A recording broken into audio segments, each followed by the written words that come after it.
അല്ലാഹുവിന്റെ പ്രവാചകന്റെ സഹാബി ചോദിക്കുകയാ, ഈ യതീമായ മക്കൾ ആര് വിവാഹം കഴിക്കുന്നു?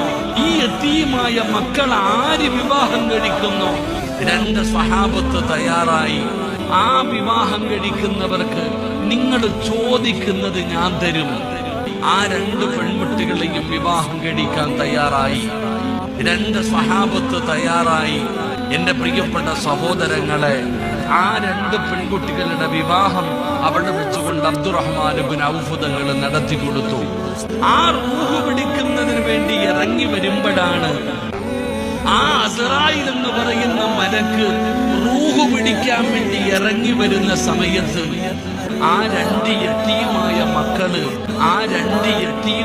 മക്കള് അസ്റായിൽ എന്ന് പറയുന്ന മലക്ക് റൂഹ് പിടിക്കാൻ ഇറങ്ങി വരുമ്പോ ആ മക്കൾ ആരും അറിയാതെ റൂമിനകത്തിരുന്നിട്ട് പടച്ചവനോട് പറയാ, അല്ല ഞങ്ങളെ സഹായിച്ച ഈ മനുഷ്യന് നീ ആഫിയത്തുള്ള ദീർഘായുസ് കൊടുക്കണം.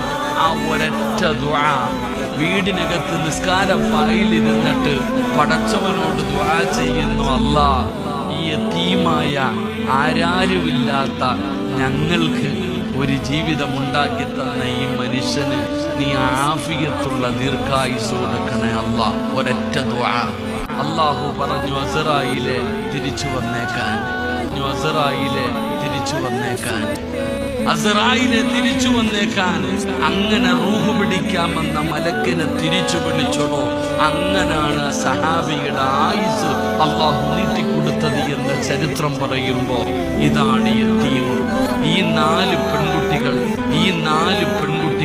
ഞങ്ങളുടെ അടുത്ത് 1 കോടി രൂപ കൊണ്ട് തന്നിട്ട് ദുആ ചെയ്യാൻ പറഞ്ഞാൽ ചിലപ്പോ ആ ദുആയ്ക്കൊക്കെ ഒരു പരിധിയും പരിമിതികളും ഉണ്ടോ?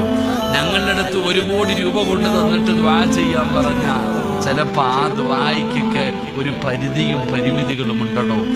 ഇന്ന് രാത്രി കുടുംബജീവിതത്തിലേക്ക് കടക്കുമ്പോ നിസ്കാരപ്പായിലിരുന്നിട്ട് ഒരൊറ്റ ദുആ. സഹോദര, കോടാനി കോടി രൂപ കൊടുത്താൽ അങ്ങനെ ഒരു ദുആ കിട്ടൂല. ഇതാണ് യതീം.